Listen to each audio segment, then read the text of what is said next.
I'm Jennifer Tougas, Director of Parking and Transportation Services at Western Kentucky University. Today's leadership topic is about standing up for your good employees. I was sitting at lunch the other day, and I overheard a conversation at the next table.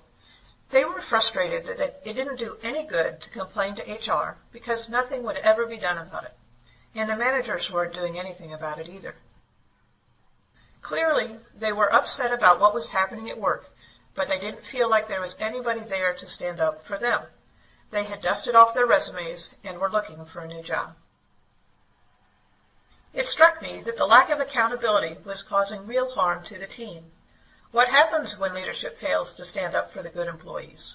I did some digging and found a couple of interesting articles in the Harvard Business Review. The first article I found, titled "One Bad Apple" by Dimmick and Gherkin, describes the effect a bad apple can have on the organization. The authors found that when a dishonest person is introduced to a working group of honest people, dishonest conduct increases. That is to say, dishonest people have a greater influence on behavior than honest people do. And what happens if management does not address bad behavior? The behavior spreads. The bad apple brings the team down. Other examples of how bad behavior spread involves toxic employees. Houseman and Miner define toxic employees as talented and productive people who engage in behavior that is harmful to an organization. In extreme cases, toxic employees may violate company policies, break the law, or even threaten violence.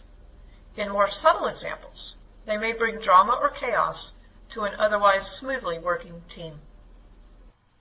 Like Dimmick and Gherkin, Houseman and Miner found that toxic employees have a disproportionate influence on the work culture.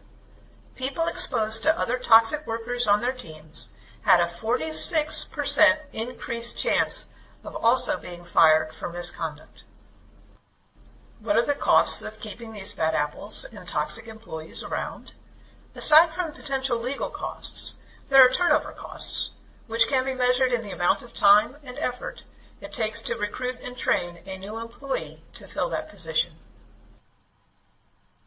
If toxic employees create a hostile work environment or start to affect morale, you could see decreased attendance or even turnover in other positions as good employees decide it's not worth it to stay.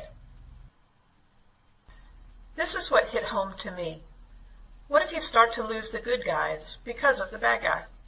That's the worst possible outcome because the organization will suffer as the good guys leave.